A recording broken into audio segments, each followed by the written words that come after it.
I hope you're ready to learn a bit about the world of security, but let me start with a story. I want you to meet Axel. Axel is an engineer at a totally fictional company called Run for Roses. And Run for Roses is some kind of flower delivery company. They have an app, you order flowers, they get delivered to your door. Standard stuff nowadays. And it's a Friday afternoon. Axel's product manager is coming to him and is asking, hey, we have this big collaboration coming up with the wedding planner app, and we want the wedding planner app to easily call into our flower ordering system. Can you make some kind of communication happen quickly? So there was the Run for Roses app. It has buttons to order roses. You have the wedding planner app. And somehow these two need to communicate. It's Friday night, so Axel wants to go home, but he quickly whips up something which actually works pretty decently. He invents, OK, the wedding planner can just send an intent to the Run for Roses app. Then the Run for Roses app activates the right activity, and then the user can directly order the right roses. And it's even generic, because this intent handler can just call into any activity, so you can have roses for weddings as an activity just as well as roses for funerals. So easily implemented, goes live, big launch, everybody enthusiastic, everybody happy. Unfortunately, a little bit after the launch, you get Slash. Slash is a bored student. He lives in his mother's basement, and that's usually not where the most productive things happen. And he hears his mother talking about this big new wedding app. Well, Slash is in a destructive mood, so he thinks, let's me tear this wedding app apart. Next day, in the papers, you see this. Thanks for the flowers. Popular flower delivery app Run for Roses racking up users' phone bill. But Slash didn't even start with the wedding, with the Roses app. He started with the wedding app. Seems totally disconnected. But this is actually things that happen in real life. Security issues don't happen because of some big new thing always. It's sometimes just a small oversight. And these things happen in the wild in the same way, where just a minor feature can result in big problems for an app. So you could say that people like Slash have bad intentions, but mostly an appetite for destruction. So that's what I'm going to talk to you about in the next 30 minutes. I'm just going to talk you through a bit of the way that Slash goes about his ways, give you a bit of insight in how an attacker approaches this, and give you a bit of insight in what the industry does to prevent this from happening, and how GuardSquare tries to help with this mission. So I am welcoming you to the jungle that is mobile application security. And why me? Well, I am a team lead at GuardSquare, and we specialize in mobile application security.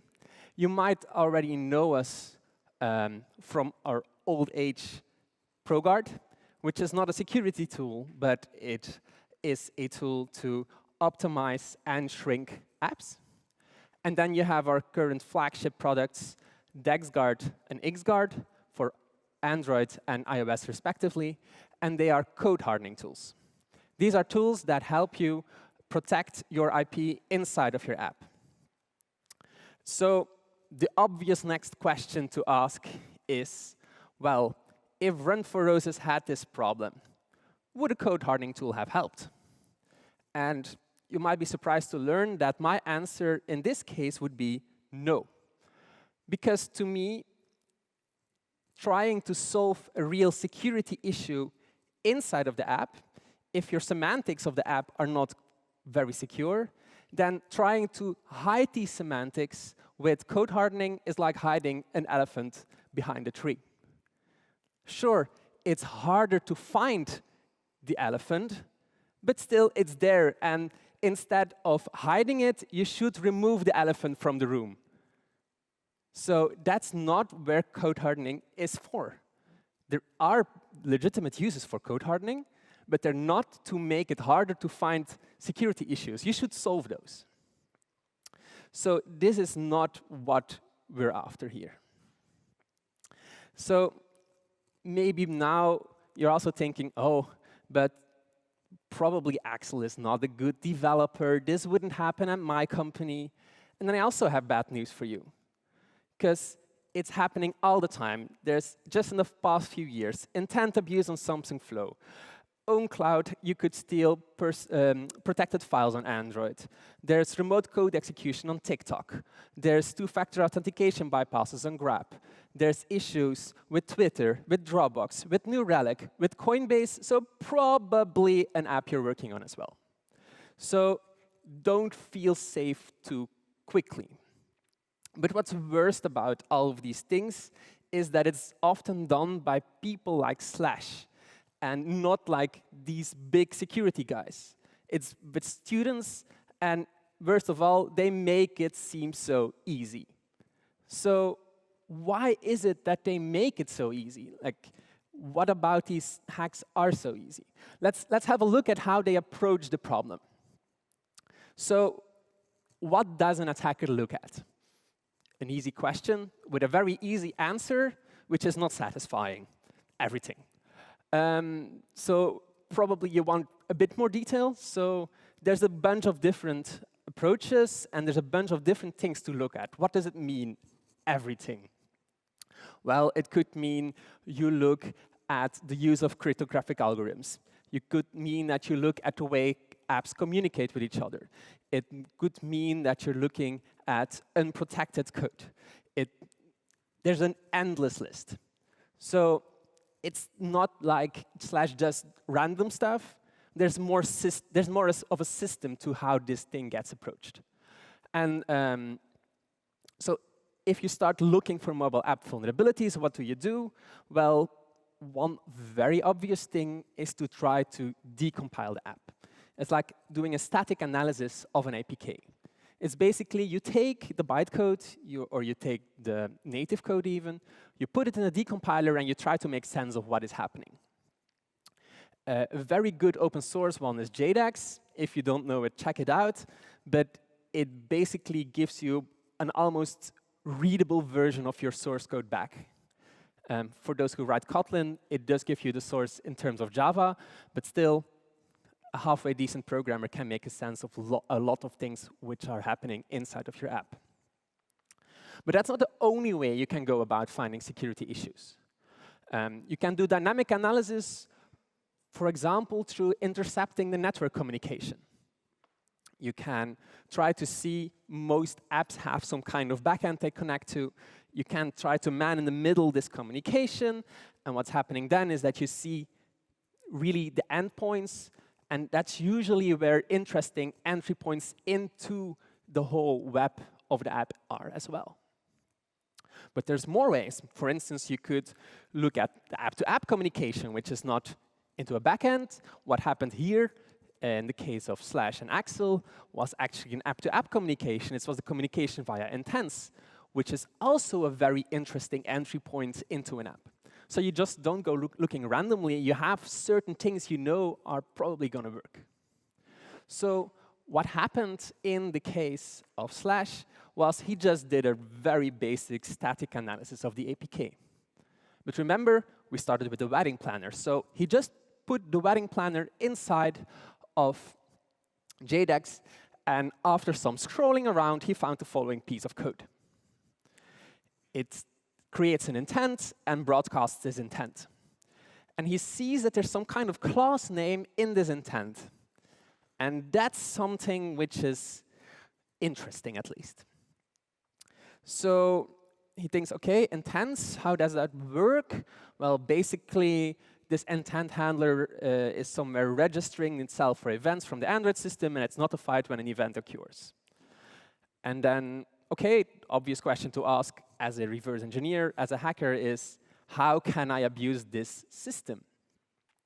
Well, an easy way to abuse intents is to create malicious intents.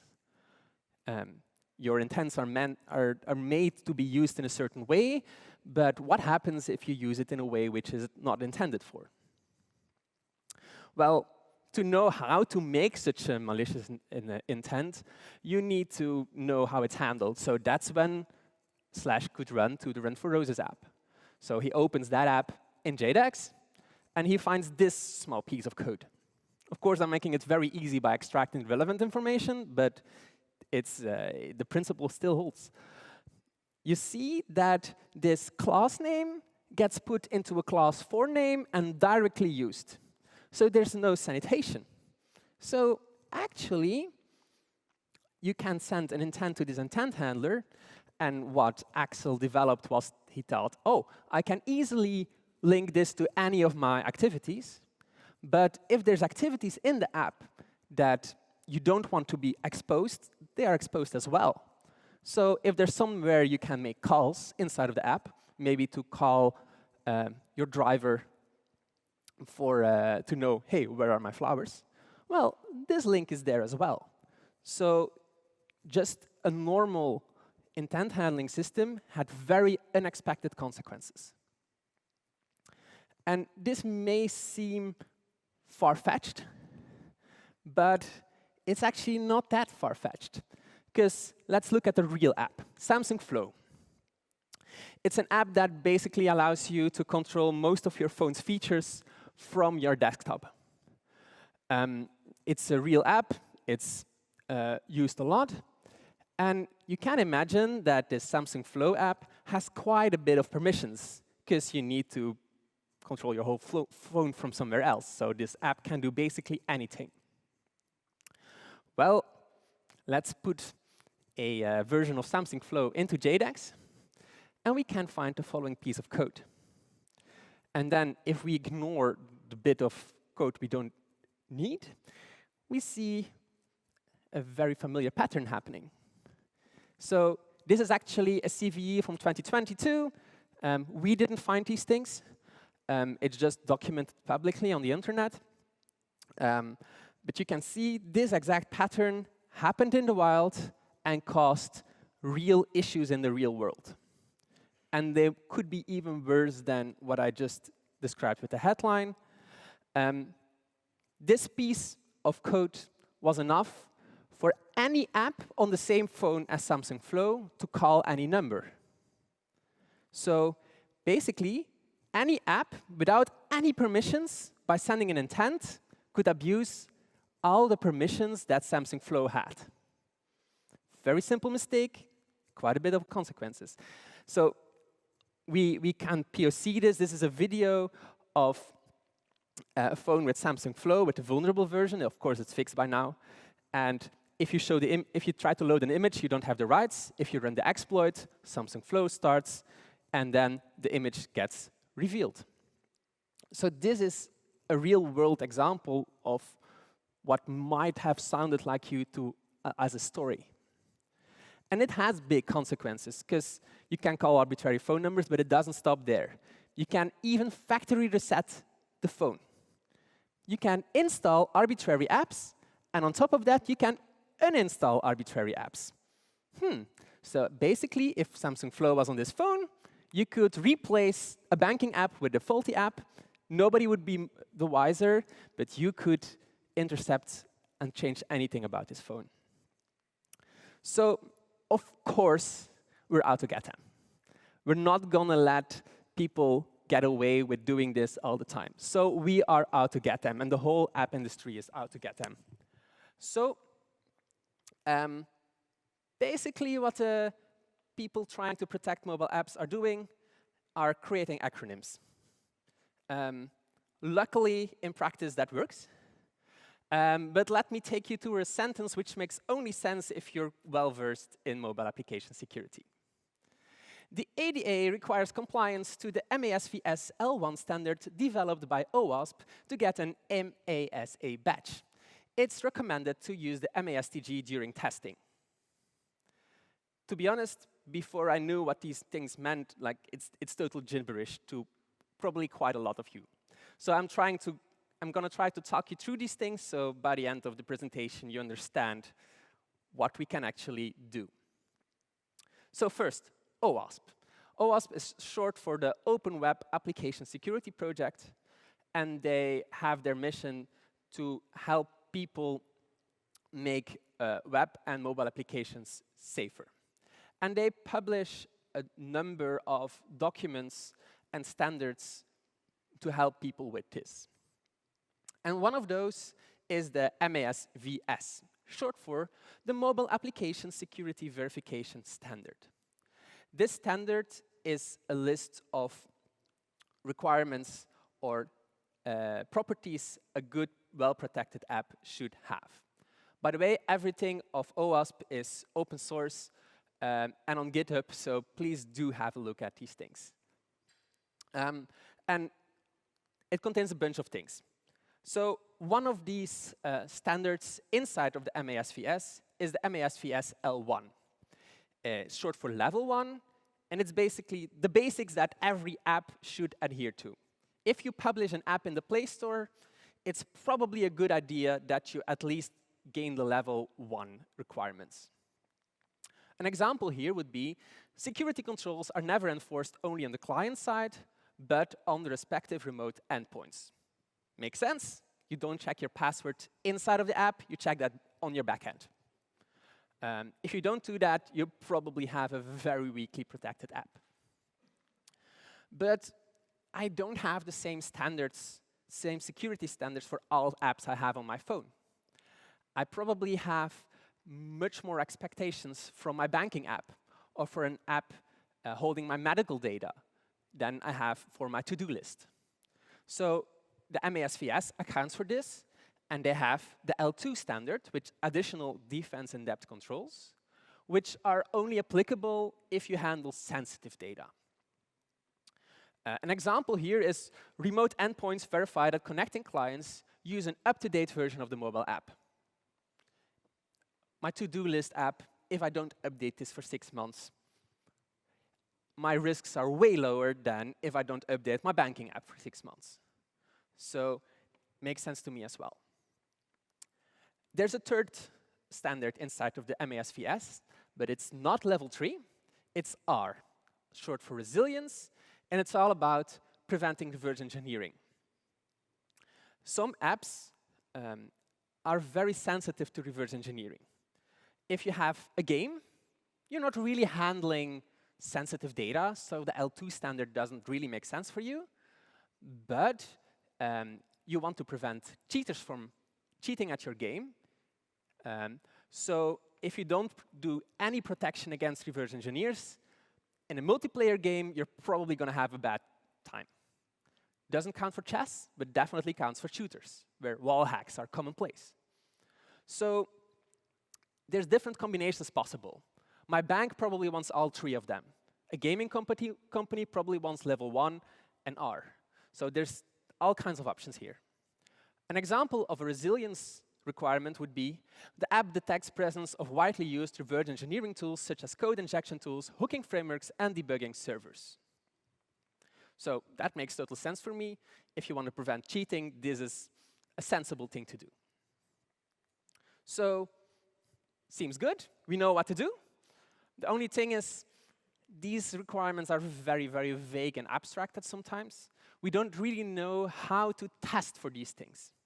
So luckily, OWASP helps there as well, because they have the MASTG, the Mobile Application Security Testing Guide. It's a big document explaining you how to translate these abstract requirements into an actual test for your application. How can you verify that this is actually happening? And so that's another step to the solution. Then we get to the ADA. The ADA is short for the App Defense Alliance. It's an alliance led by Google, who is trying to make sure that there's testing labs that can actually verify this adherence as well. And these testing labs can give out MASA badges, short for Mobile Application Security Assessment. So these testing labs are doing mobile application security assessments of apps. So by now, we've gone through the whole stack.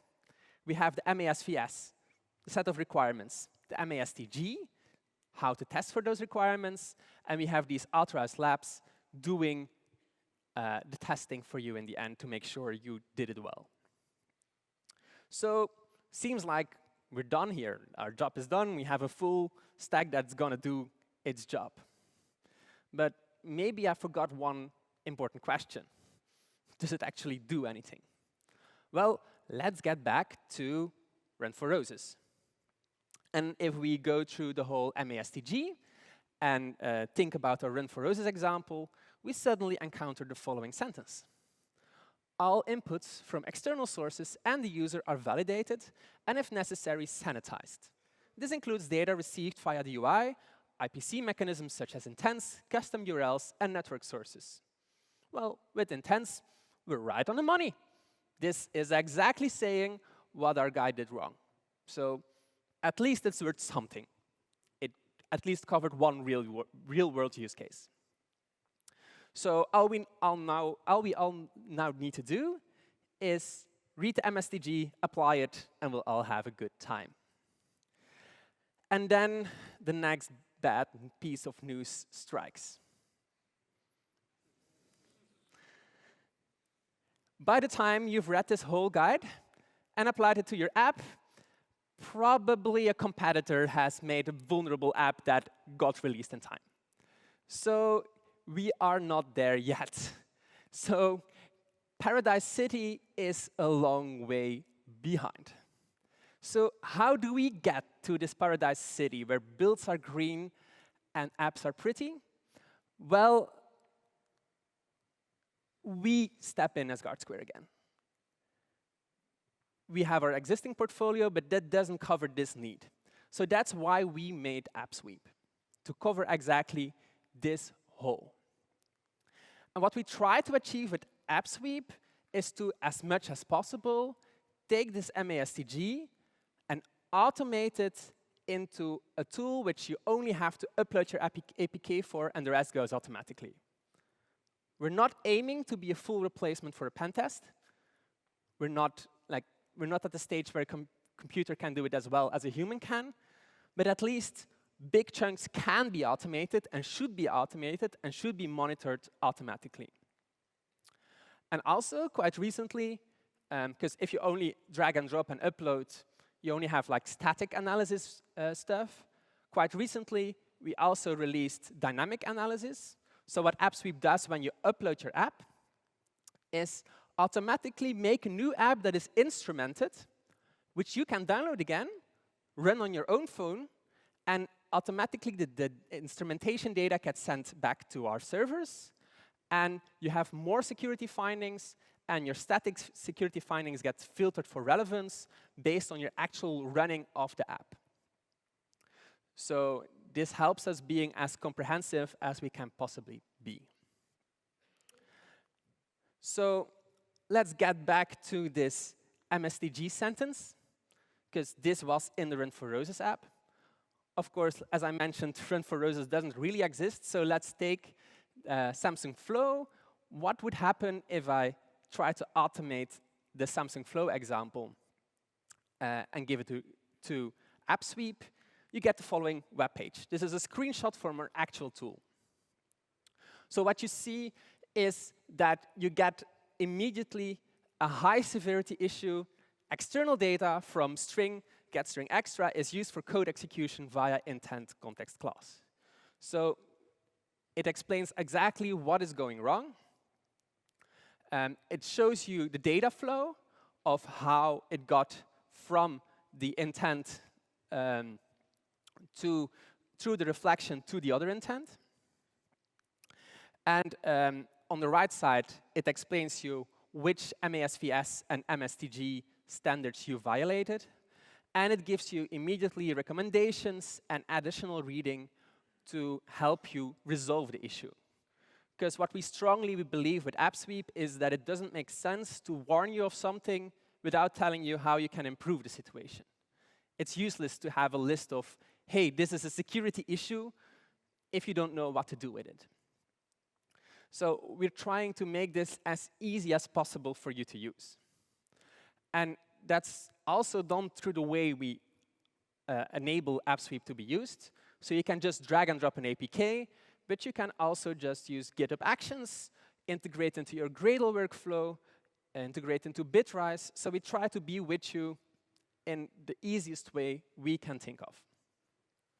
And this is a part of our larger strategy that we're trying to do as Guard Square.